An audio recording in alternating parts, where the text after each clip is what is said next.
जिस दिन एब्रोगेशन हुई, स्टेटहुड ख़त्म हुआ, 370 ख़त्म हुआ, उसके बाद हमने एक तमाशा देखा। 3 अगस्त 2019 को फारूक साहब प्रधानमंत्री से मिलते हैं, उमर साहब और हसनैन मसूदी साहब। उसके बाद एक खामोशी माहौल रहा, जम्मू कश्मीर में सन्नाटा रहा 6 महीना, कम्युनिकेशन ब्लॉकेड रहा, लीडर बंद हुए, तंजीमें बैन हुई, PDP तोड़ी गई। सबसे ज़्यादा वोकल वॉइस PDP की जो बहादुरी की थी, सबसे ज़्यादा क्रैकडाउन किया PDP पे, जमात इस्लामिया बैन हुए, कई लीडर नौजवान बंद हुए।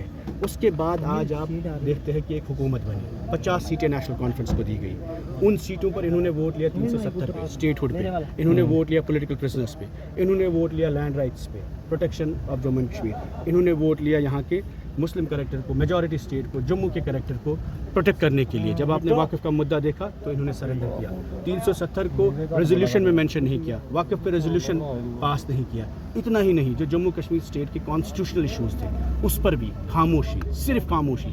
आज भी मुलाजिम टर्मिनेट होते हैं, आज भी नौजवान जेलों में हैं, आज भी लैंड अटैचमेंट्स हो रही है, आज भी इस वक्त हमारे यहाँ पर डेमोसाइल बाहर से लेते हैं लोग और जम्मू को इरोड किया गया। आज भी कश्मीर में सबसे ज़्यादा लैंड अलॉटमेंट बाहर के लोगों की होती है, बेरोज़गारी सबसे ज़्यादा बढ़ी है, लेकिन हमारी हुकूमत इस सब मुद्दों पे खामोश है।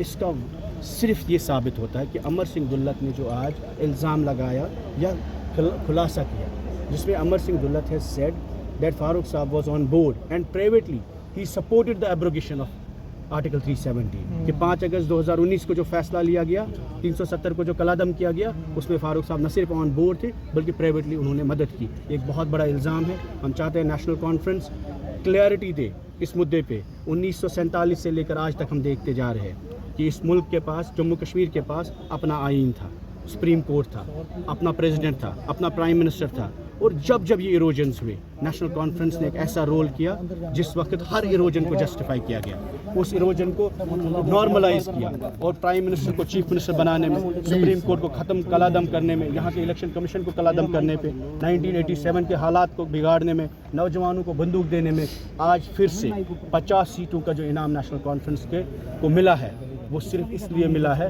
ताकि जम्मू कश्मीर के हालात को नॉर्मलाइज़ किया जाए, इस खित्ते को एक म्यूनसिपलिटी बनाया जाए, यहाँ की असेंबली को कमज़ोर किया जाए, यहाँ की लोगों की आवाज़ को दबाया दिया जाए। जब परसों स्पीकर साहब ने, जब तमिलनाडु में रेजोल्यूशन हो सकता है वाक़िफ़ को लेकर, 370 को लेकर, अगर हम चाहते थे रेजोल्यूशन हो, क्यों 370 का वर्ड मिटाया गया, क्यों स्टेटहुड की बात की गई? क्योंकि इन्होंने इन चीज़ों को BJP के नैरेटिव को चलाया। हमने अलायंस की BJP के साथ, इन्होंने डील की। अलायंस और डील में फ़र्क है। मुफ्ती साहब ने अलायंस किया सोल्यूशन के लिए, रेजोल्यूशन के लिए, खुल के, डंके की चोट पे किया, खुल के किया, लेकिन इन्होंने